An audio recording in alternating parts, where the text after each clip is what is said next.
Coba dengarkan apa yang pernah dikatakan beberapa manajer tentang Tottenham. Ada yang mengatakan mereka sedih, marah, bahkan frustasi. Pertanyaannya selalu sama, apa sebenarnya tujuan klub ini? Di awal musim, Tottenham selalu berbicara tentang satu hal, bersaing di semua kompetisi. Tapi kenyataannya itu sudah lama tidak terjadi. Dalam lebih dari 20 tahun kepemilikan yang sama, trofi besar hampir tidak pernah datang. Lalu muncul pertanyaan yang lebih dalam. Apakah masalahnya selalu pelatih? Atau sebenarnya ada sesuatu yang salah dengan klub itu sendiri? Tottenham sering terasa seperti klub yang mengejar laporan keuangan, bukan trofi. Di kota sepak bola yang sangat kompetitif, seperti London, tekanan itu terasa jauh lebih besar. Karena di sekitar mereka, klub lain terus memenangkan trofi dan menciptakan sejarah. Sementara Tottenham seringkali hanya menjadi tim yang hampir berhasil. Klub yang selalu dekat dengan kesuksesan, tetapi tidak pernah benar-benar sampai ke sana. Kita pernah melihat malam ajaib seperti comeback luar biasa di Liga Champions melawan Ajax. Momen yang seharusnya menjadi titik awal kejayaan. Namun setelah itu, tidak ada kelanjutannya. Ada juga masa di mana karir emas pemain seperti Harry Kane terasa terbuang sia-sia. Dan keputusan klub sering membuat orang bertanya-tanya. Seperti ketika mereka memecat Jose Mourinho hanya beberapa hari sebelum final.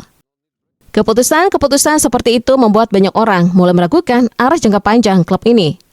Musim baru datang, pelatih baru datang, tetapi masalah yang sama terus muncul.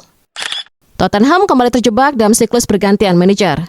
Tidak ada gaya bermain yang jelas, tidak ada identitas yang benar-benar kuat.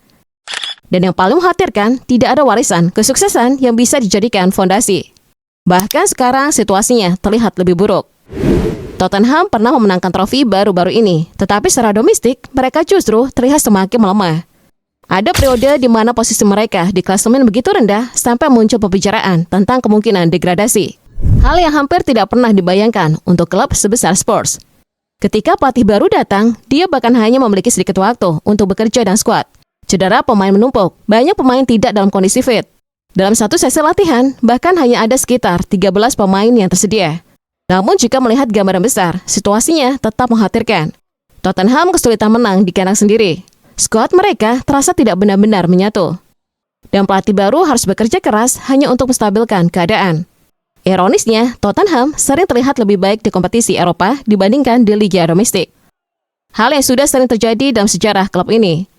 Masalah terbesar Spurs sebenarnya bukan kekurangan pemain berbakat. Sepanjang sejarahnya, Tottenham selalu memiliki talenta luar biasa.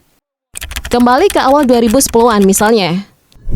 Saat itu, mereka memiliki pemain seperti Gareth Bale, Luka Modric, Kyle Walker, dan Danny Rose.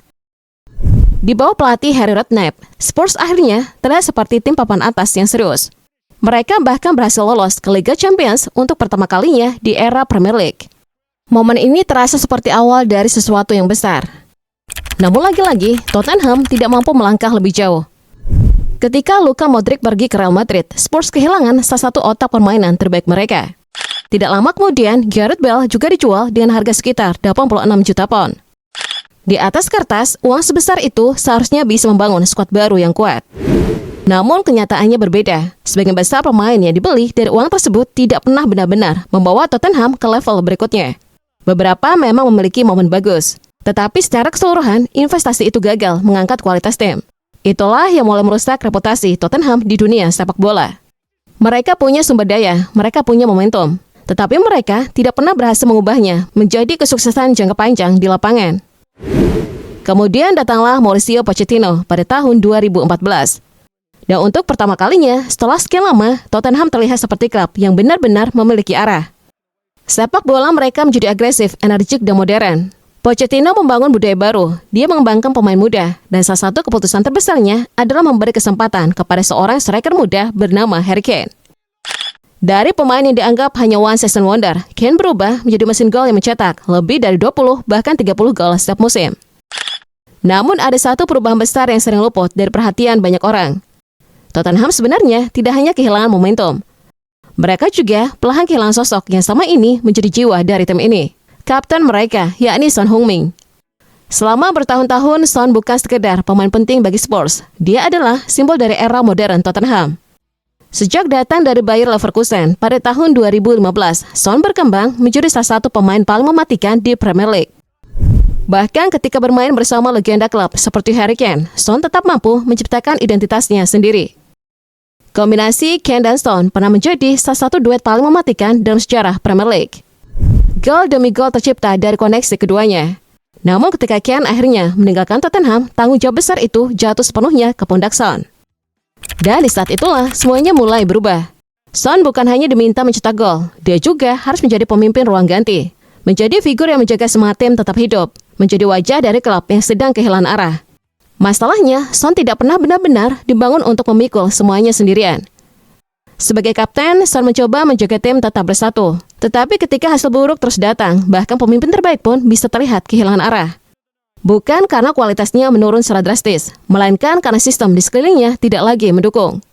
Dan dalam proses itu, mereka tanpa sadar menempatkan Son dalam situasi yang hampir mustahil. Dia harus menjadi kapten, dia harus menjadi top scorer, dia harus menjadi inspirasi bagi fans. Dan dia harus melakukannya di tim yang masih mencari jati dirinya. Bagi banyak fans sports, Son adalah pemain terakhir yang benar-benar mewakili semangat klub ini. Karena ketika Tottenham mulai kehilangan Son sebagai pemimpin emosional tim, mereka bukan hanya kehilangan seorang kapten.